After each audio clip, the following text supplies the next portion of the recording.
Life, it comes at us like a train with all its ups and downs, its pains and its joys. How do we deal with it? How do we process it? How how do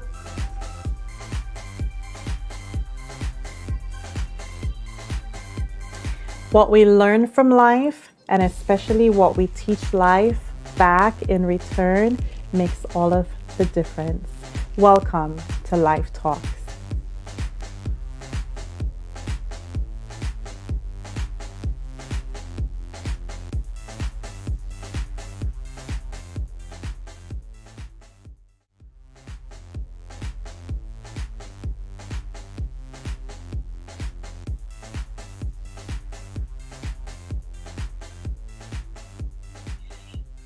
Welcome to another episode of Life Talks.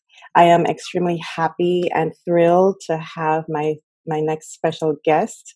He is not only one of the most amazing professors at Andrews Theological Seminary, but he's also a very, very dear friend of mine. I consider him family, a father figure, but he's also a brilliant, brilliant mind.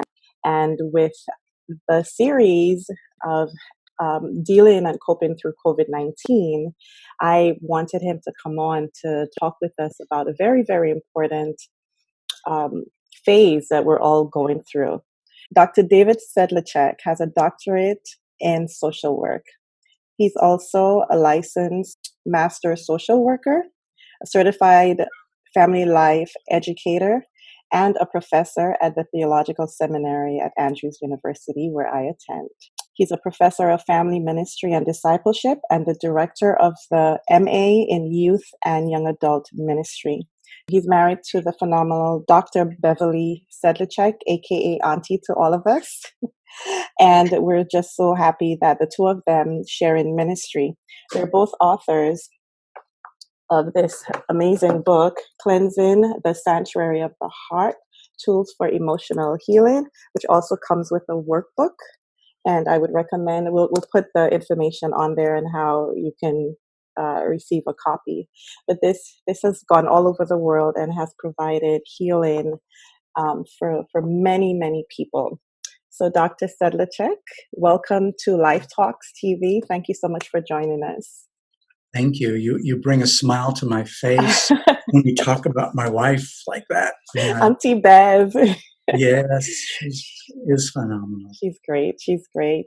I really appreciate your time because I know that we're all in transitions, especially with school, and that this is your first week or second week. I think it's first week teaching on the virtual platform. So I know that you have many other things doing, but this was such an important topic because Yes. we're all experiencing it. And because I know that you have just some amazing ways of helping to explain things and navigate us through feelings and, you know, things that are occurring to us, I thought that you would be the absolute best person to help navigate us through this particular topic. So we're in the midst of COVID-19, and it's just, there's so many things that are happening to everybody at one time. And so aside from the virus itself, there is a lot of emotional taxing that is occurring worldwide. And one of those things, grief, right? When you first hear the word grief, the first thing you're thinking about is death, normally. But people are going through all different kinds of emotions and feelings and so forth. And what we've seen the experts say is that it's grief. And many of us don't realize that that's what it is. So can you share with us why grief is the word that's being used to describe what we're going through? Well, there are many levels of answer, many levels of grief that different people are experiencing now. As we know, many people have lost loved ones. And a part of the real challenge with COVID-19 is that family members cannot actually be by the bedside because they themselves could be infected Mhm. by their loved ones. So holding their hand, being close like we traditionally might be at a time of someone's death, is a very real challenge for so many people who have actually lost a loved one. And so their own process of grieving has been truncated. Mhm. It's been placed into either a virtual, saying goodbye, because I can't be there, and then not only that, but there can't be a traditional ritual funeral. So many people around the world, their loved one is in a casket somewhere, and they can't have a traditional ceremony to say goodbye because, again, of the fear of infection. And so Mhm. they're having to grieve from a distance. They can't do the traditional grief process that rituals are so important, such an important part of saying goodbye. Right. So that's one aspect of grief, the whole grief process. And so even people who are dying are having a hard time in their dying process because they're dying alone. That's the Right. other side of that. Right. They're Right. dying without their loved ones there. They're dying, without the advantage. And so I've even seen Mhm. where the nurses who are attending the one who is dying are relaying a message from their family member to the one who is dying, saying so and so is telling you they love you, and they're going to miss you, and all of that kind of thing. And so it's such an impersonal grief process, both for the family members who are losing a loved one, as well as for the loved one themselves who are dying alone. And so it's a whole new experience that people are trying to traverse in the whole grief process, even when it comes to very real death. That's Yeah. one whole level of it that is creating challenges for people to navigate very real death itself. But Well, I didn't expect to be crying so soon in the program, but as you're describing it, I can actually feel the pain because yeah, I think even if we're watching on television stories of families who are testifying of that kind of pain, most of us know someone who is, because of how vast this virus is affecting, us. We know someone who is sick, has a family member who's sick, has had to say goodbye, mhm, and even them sharing. So it has hit home, and I'm tearing up because I do have some friends and who have lost loved ones in the last couple of weeks. But I was looking at it from their perspective of not being able to say goodbye to their mom or their father, or having 2 minutes to say goodbye. But then when you're thinking about the person who maybe went into the hospital with the idea of, I'm just going to go get checked out or get treated to come home, and not ever having that touch of love from their loved one or comfort, that's really exactly. heartbreaking. And I think I did see one post with where a nurse and doctor posted that in the midst of that particular situation, that they are now the stand-in parents, or stand-in Mhm, family mhm, for for these individuals before they say goodbye. Oh my gosh. So mhm, it's so mhm. what I'm feeling now, I mean, it's not quote unquote, it's not one of my immediate family members, but we're all sharing this grief, Yes, right? yes, Yeah. absolutely. And you talked about physicians and nurses and other caregivers, even chaplains, for example, Right. in that situation. Well, they're on the front lines. And if we could just empathically for a moment put ourselves in their shoes, you know, they are anticipating the possibility of their own death by Right. serving people who are in the process of dying. They're going to work, and often without sufficient, personal protective Protection. Right. equipment, the Hmm. PPEs. they don't have what they need, to protect themselves. And so they're thinking, am I going to be next? Or even if they do have the PPEs, they're still putting their own lives at risk because it's so much around them all the time in the hospitals in which they're serving. And so they're thinking about or anticipating the possibility of their own risk, their own death. What is that going to mean for my family? Many of them can't go back home. Even after long hours on the job, they're having to be in a hotel room or somewhere else, not with their own families. And so there is this thing called anticipatory grief, where they're looking forward to the possibility of not just someone else being lost, anticipating that. For example, normally, if your parent is in their 90s, that they're going to die one day soon. And so you're preparing yourself internally for that. You're kind of grieving their loss in advance. Okay, because they're going to die. Well, here they're having to not only anticipate the loss of a patient whom they're serving, and have they prepared themselves to be someone who knows their patient is probably going to die, and having to deal with that regularly and to grieve the loss of these people that they are ministering to.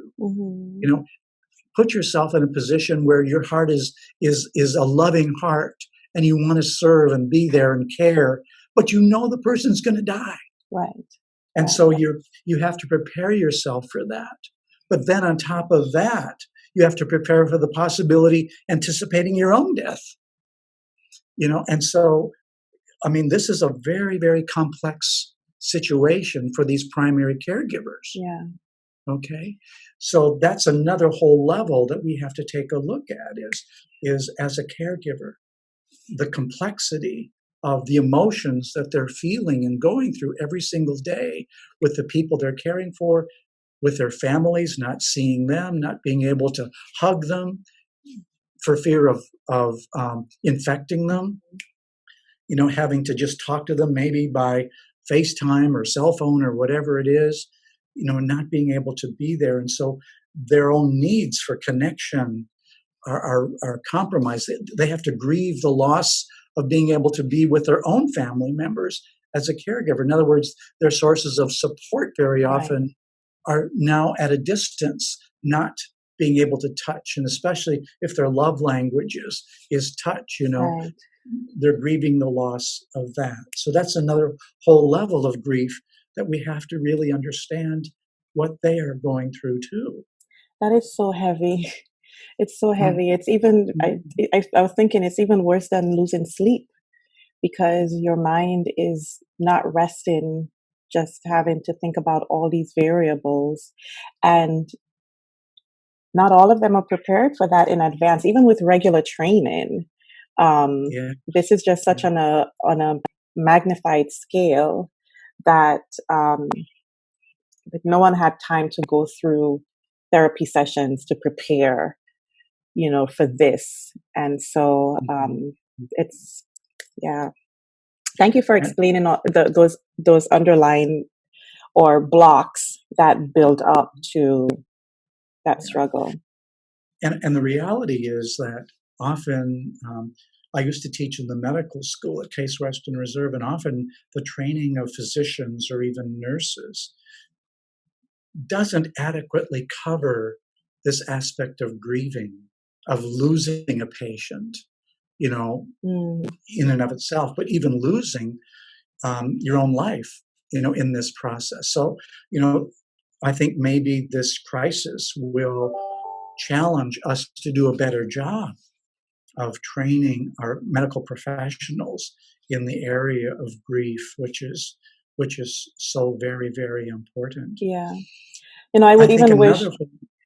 Go ahead, please. I was saying I would even wish or hope that even now in the midst of it, that I'm guessing that maybe this is happening, that mental health professionals are activated also or brought in to Yeah. help. I saw one nurse who went onto Instagram after she had finished her shift, and she was crying, and she said, I've been through, I went through 9/11, I went through all of this, and in tears she said, I can't take it. I can't do it. I can't do it. So it seems like she had reached that threshold of just all the emotions. And Mhm. so who's there at the end of a shift or during the shift if someone breaks down, if a nurse, Mhm. who's there to help catch them, to maneuver them through, getting over that moment. So I'm hoping, and I'm hopeful that this might be happening, because we're seeing them crack and break under the Yeah. stress. And you bring up a very good point. I've two things. One is for someone to be there for them still has to be like a distance connection, Interaction, yeah. because of fear. You can't have a face to face counseling session, a grief session with Not even someone. a hug, just so they Exactly, could lay their exactly. head down and cry. I know, I know. And the other point you brought up, which is so important, is that today the literature talks about complicated grief, and complicated or complex grief happens when people have had other traumatic experiences or losses in their lives in the past that maybe they have not processed yet. Okay. And so there are many people, and I'm sure you can personally attest to this, that have lost a whole lot of people, Right. multiple people in succession. Mm. And how do you grieve many, many losses? And now here there's this great big national tragedy that's occurring. How do you deal with that? Or you mentioned 9/11, this nurse had experienced, which was another major Right. national trauma or tragedy. And so if a person has not worked through those feelings, of that loss, that trauma, and again, Mm. trauma has a lot to do with loss, and we have to grieve those losses of our sense of security or our Mm. sense of national safety. And if we haven't come to terms with that, and another thing comes, there's this thing called implicit memory, and implicit memory occurs when our brain has registered this major trauma and it's there. And the memories of that, if it's not been processed, if we've not grieved it, if we've not gone through resolving it, what happens is that when something new occurs that's of a traumatic nature that feels like that very same trauma from the past, Mhm. that memory of it, that implicit memory is brought from the past computer memory banks into the present, begin relating to the present as if it was the same thing as the past. So your And body's so responding in the same way. exactly, Ugh. exactly. And so people start thinking about that past loss, that past trauma that hasn't been healed. They bring it into the present. And so the present trauma then builds on top of the past trauma. And so it gets much more complicated.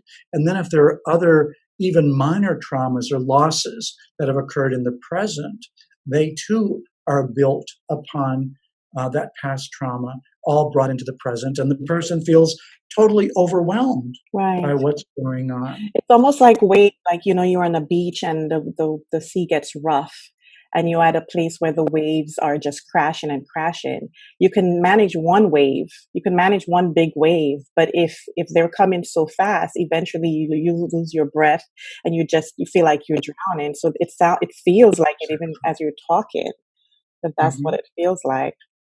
That's a very, very good description of it, Latoya, Wow. that people just are feeling overwhelmed. And we're seeing so much of that today. People feeling overwhelmed, and so, but there are other kinds of losses as well that Mhm. COVID-19 is taking us to. And you mentioned, loss of a job, which takes us to loss of security, because a Right. lot of us feel secure because we can pay our bills, we can go to work, we have a normalcy, a predictability to our lives. And now, for so many people, that's taken away. It's like, what do I do now? Yeah. You And with know, no and time to prepare for it. It's like exactly. one day, literally within hours, it's gone. Hmm. That's right. And so the lack of predictability takes us to a place of real anxiety in so many people's lives. And that anxiety, a part of dealing with that anxiety, that uncertainty is figuring, well, where's my anchor? Where's my safe? Where's my safety today? And a lot of people, if they've not dealt with grief, they are left with not knowing that, they don't have an anchor or a safe place to anchor themselves in, and so they're left with unresolved grief. They're Hmm. left with all of these losses that they don't know what to do with. What Hmm. am I going to do? And so, and again, we're talking about loss of safety, and the implications of not resolving those losses we're seeing in so many other unrelated ways. For example, the rates of domestic violence are going up. The rates of depression are going up. The rates of suicide are going Yes. up. Yes. All of those unintended consequences are happening because people do not have healthy ways of processing the losses and the other traumas that they've experienced as a result of COVID-19. So it sounds to me like when you say the anchor, like grounded, and we behave in ways. Again, I don't know why I keep going back to the whole ocean, but Mhm, someone who's drowning and mhm, can't find a footing under them would pull somebody down with them, um, in fear, because there's nothing to hold on to, and so they become more of a danger to the person who may try to help, because they can't stabilize themselves. mhm, mhm, And so we have to be careful in how we're responding, how our emotions are responding, the behaviors, what we're saying, and how we treat each other in the midst of that fear, mhm. right? Yeah, that's absolutely right. And one more level I wanted to just bring in that I think is really, really important, and that is that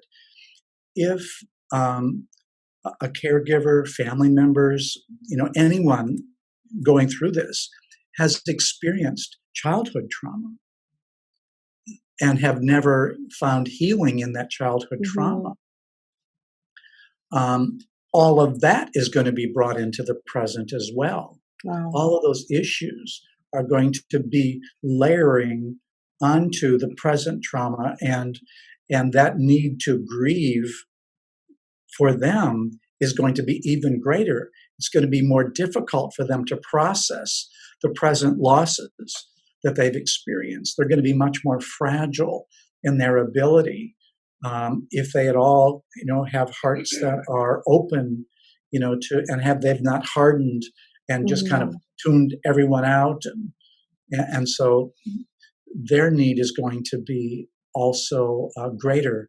Their ability to hold on to themselves is going to be more tenuous during this time.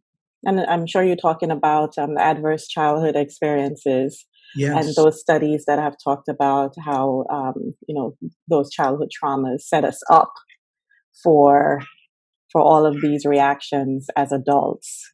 So exactly. thank you for mentioning that. So in the five stages of grief, so we have denial, we have anger, bargaining, depression, and acceptance. Where do you think we are now? Well, I think people are in very, very different places Okay. with that.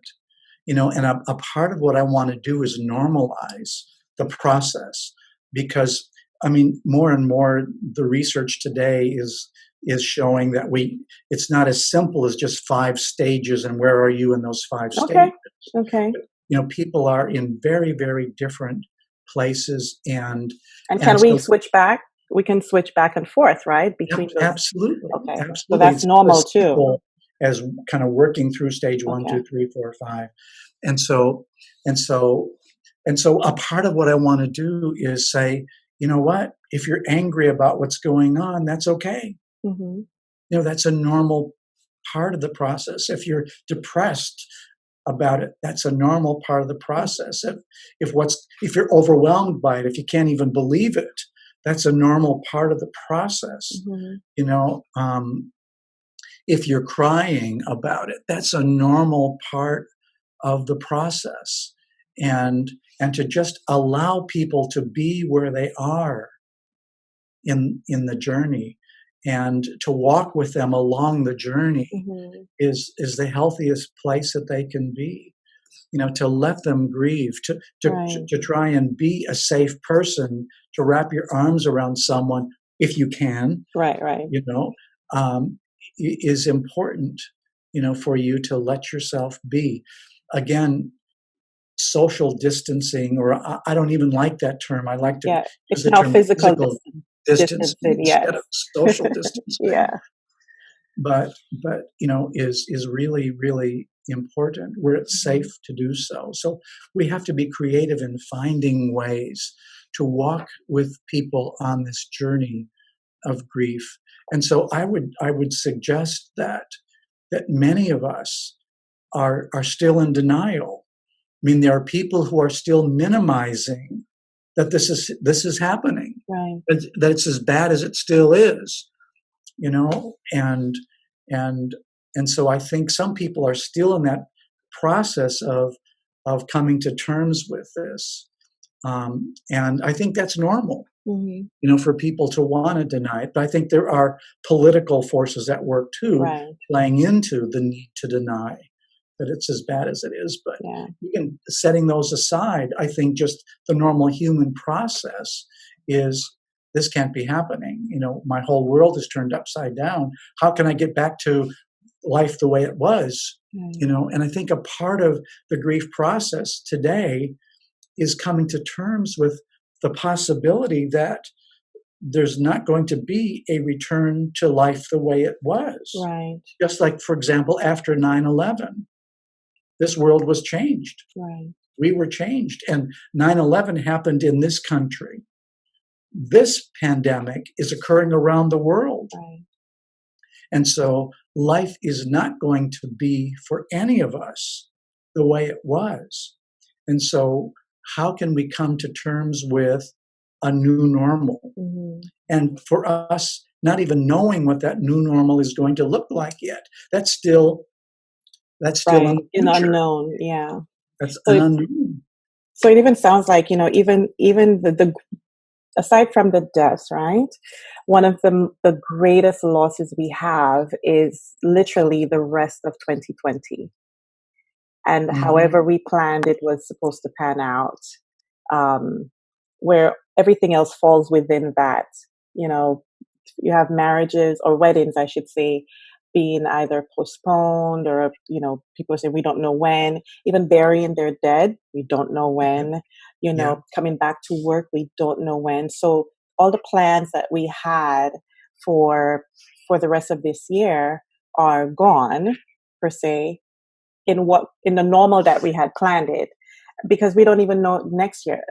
I interviewed one of an infectious disease doctors, and I asked about the um, the vaccine or the cure, and she said we're 18 plus months out.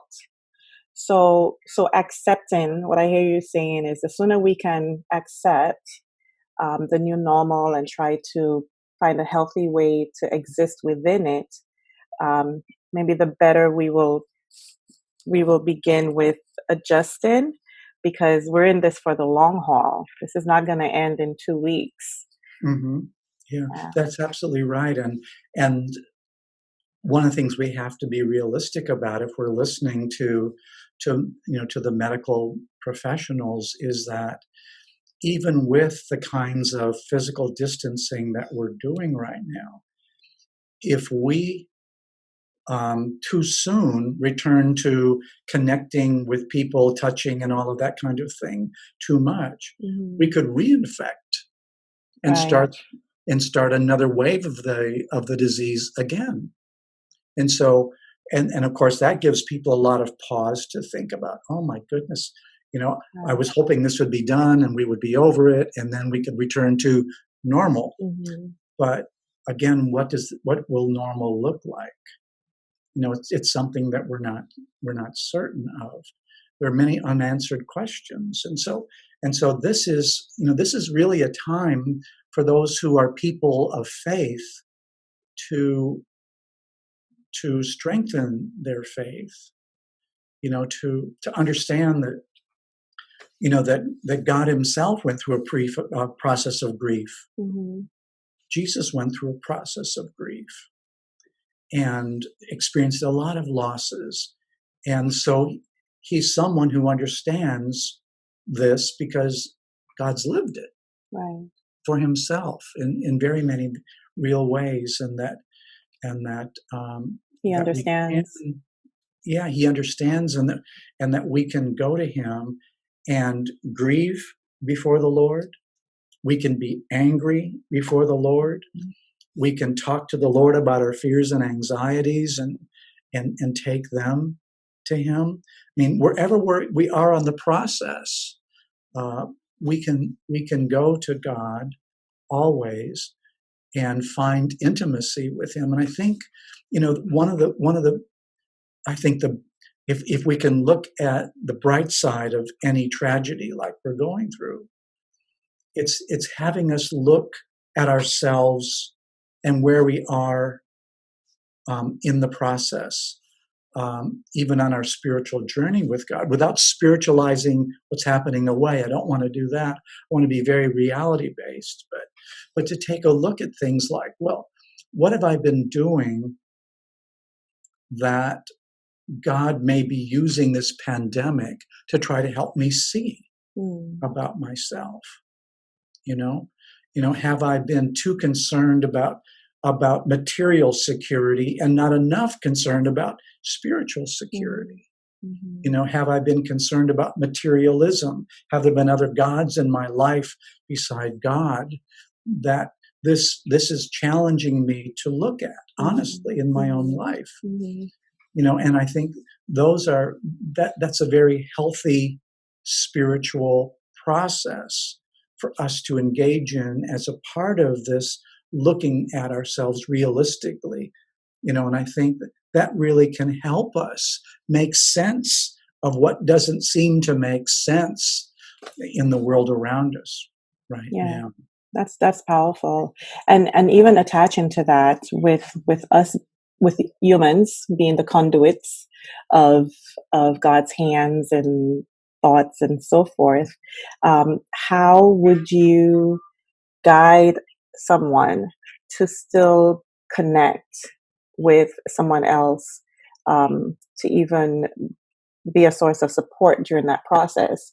Because from what I hear you saying earlier, it seems like we need to even be mindful about being empathetic and compassionate and patient with ourselves also, in addition to others.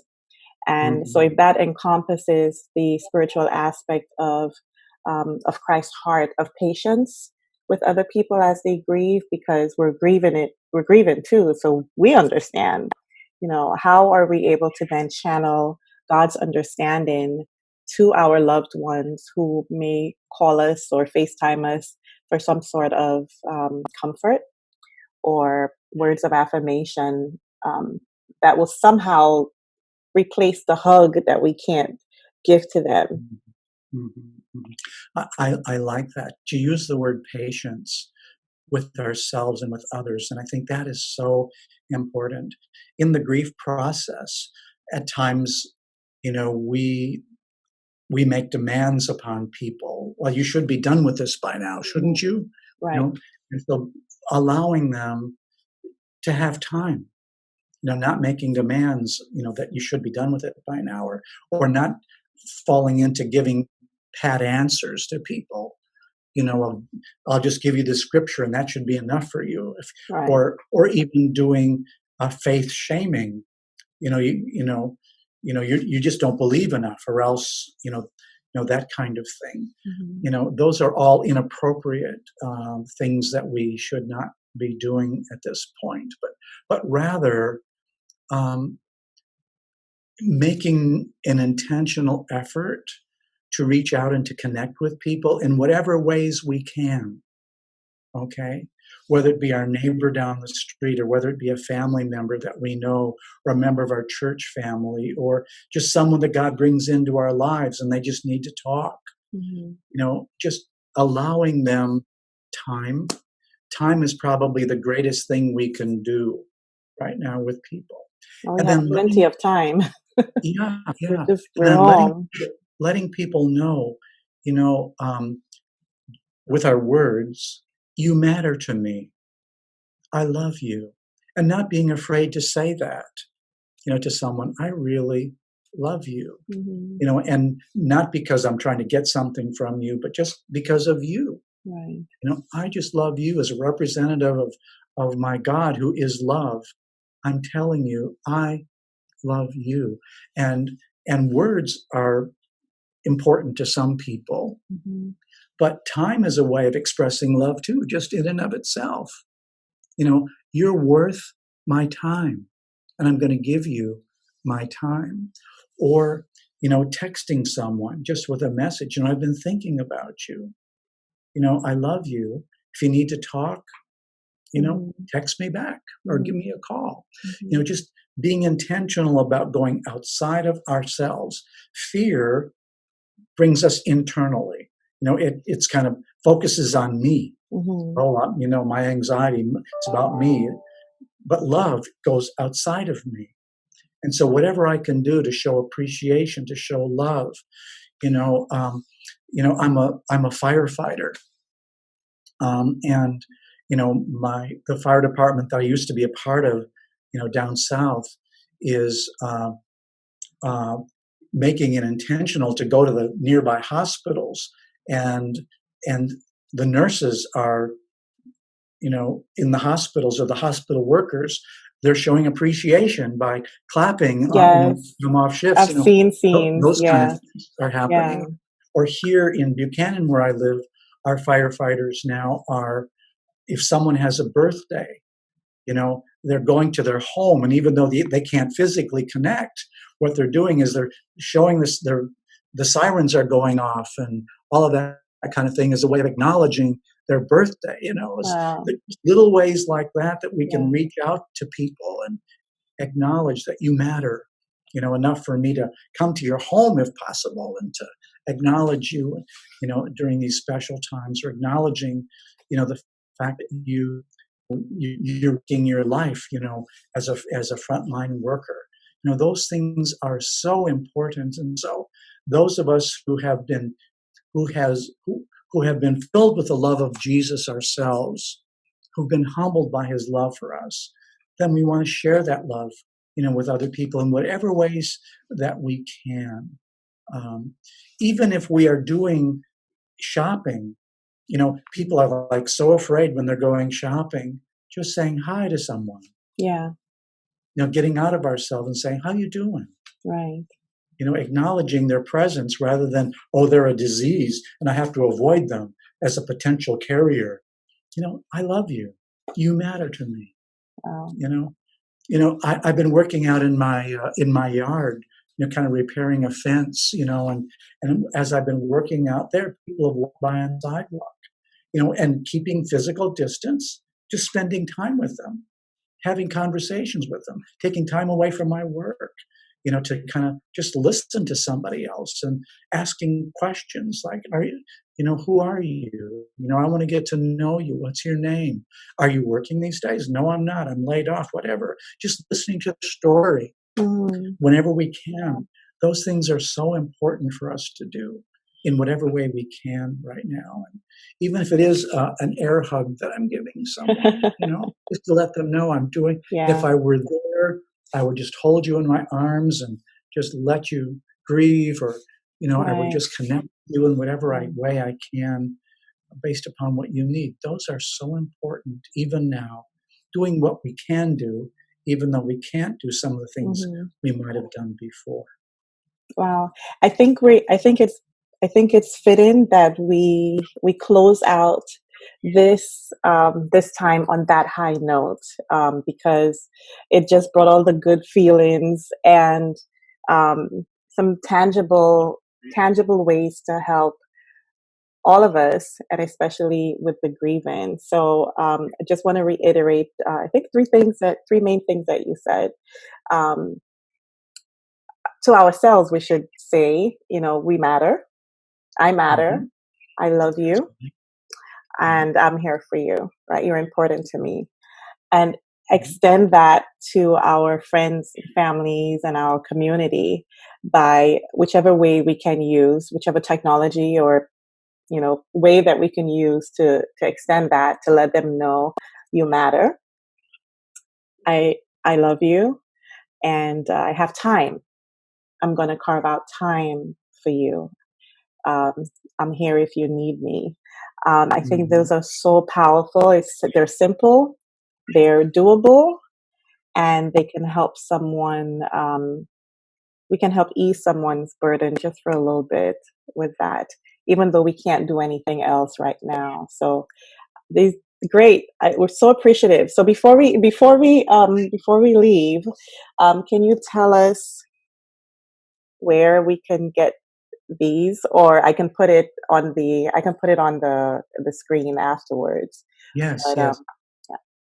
So you can order those from our website, which is www.intohisrest.org, or they're also on Amazon. You can Okay. order them from Amazon. Okay. So you know that I am supporting because I have a copy.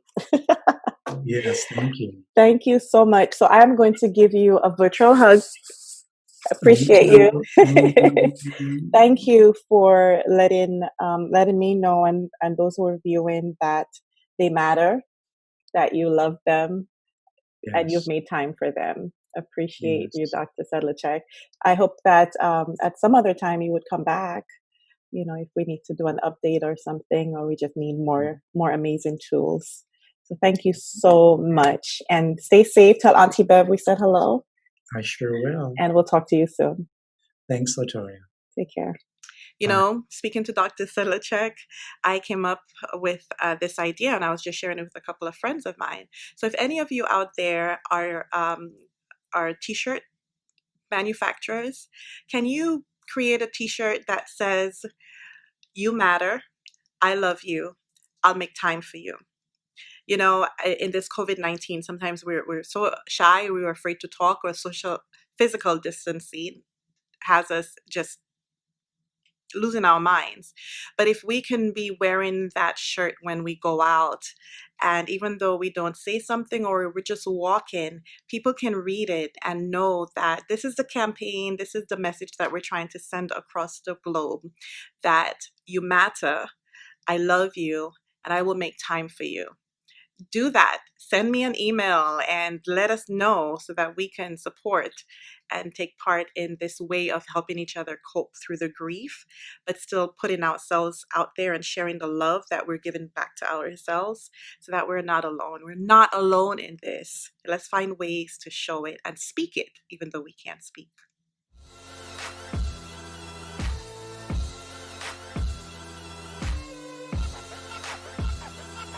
Thank you for joining us on another episode of Life Talk.